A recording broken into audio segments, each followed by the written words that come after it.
6 ఏళ్ల క్రితం పుల్వామా దాడిలో అమరులైన వీర జవాన్లకు కాకినాడ రూరల్ పరిధి సర్పవరం జంక్షన్ వద్ద ఘనంగా నివాళులు అర్పించారు. ఈ జంక్షన్ నుంచి పోలీస్ స్టేషన్ మీదుగా జాతీయ జెండాలు కొవ్వొత్తులతో ర్యాలీ నిర్వహించి ఘనంగా జోహార్లు అర్పించారు. కాకినాడ రూరల్ మండలం అధ్యక్షుడు నండూరి సత్యబాబు ఆధ్వర్యంలో జరిగిన ఈ కార్యక్రమంలో బీజేపీ మహిళా మోర్చా, కిసాన్ మోర్చా ప్రతినిధులు పాల్గొన్నారు.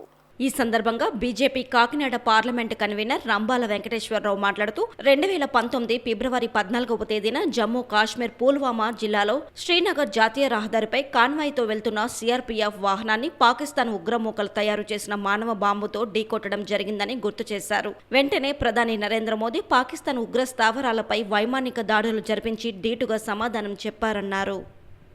ఫిబ్రవరి 14, 2025లో మనం వీర సైనికులకు నివాళులు అర్పించుకుంటున్నాం. 2019 ఫిబ్రవరి 14 తేదీన పుల్వామా దాడిలో 40 మంది మన భారతదేశ వీర సైనికులు వీరమరణం చెందారు. వారికి ఘనమైన నివాళులు అర్పిస్తూ ఈ రోజున బ్లాక్ డేగా మనం నిర్వహించుకుంటున్నాం. ప్రధాని నరేంద్ర మోదీ గారు భారతదేశం పట్ల, భారతదేశ సౌభ్రాతృం పట్ల దశదిశ వ్యాపించాలనే ఆలోచనతో, భారతదేశాన్ని అత్యధిక స్థానంలో ఉంచాలనే ఆలోచనతో ముందుకు వెళుతున్న సమయంలో ఆ రోజున ఈ దుశ్చర్య జరిగింది. ఇది కేవలం పాకిస్తాన్ కుట్ర. పాకిస్తాన్ భారతదేశంపై పోరాడే సమర్థత లేక ఆర్థికంగా దెబ్బకొట్టాలని చూసిన కేవలం ప్రాణాలు అర్పించే వీర సైనికులు ఈ రోజున వారి చేతుల్లో వీరమరణం చెందడం అనేది ఇది దురదృష్టకరమైన రోజు.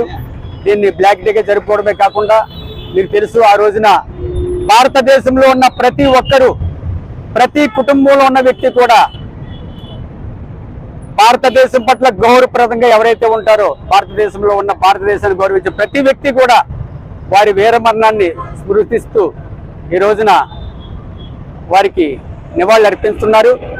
ఆ రోజునే చాలామంది భారతదేశం గురించి వీర సైనికులకు నివాళులు అర్పించడమే కాకుండా 40 మందిని వారి కుటుంబాల వద్దకు వెళ్ళి ఆనందంగా వారి కుటుంబాలతో గడిపి చాలా రోజులకు వారు వెళ్తుంటారు. సంవత్సరాలు పడుతుంది ఇంటికి వెళ్ళాలంటే. కానీ ఆ రోజున కుటుంబాల దగ్గరికి వెళ్ళి ఆనందంగా పిల్లలతోటి, భార్యలతోటి, అన్నదమ్ములతోటి, వారందరితోటి, స్నేహితులతోటి, బంధువులతోటి, అందరితోటి ఆనందంగా గడిపి వారు పాపం ఎంత దారుణం అంటే 40 మంది ఒకే బస్సులో వెళ్తుండగా ఒక 22 సంవత్సరాల కుర్రాడు, ముస్లింకు చెందిన పాకిస్తాన్ ఉగ్రవాది మానవ బాంబుగా తయారవి 40 మందిని కూడా పొట్టన పెట్టుకున్న పరిస్థితి.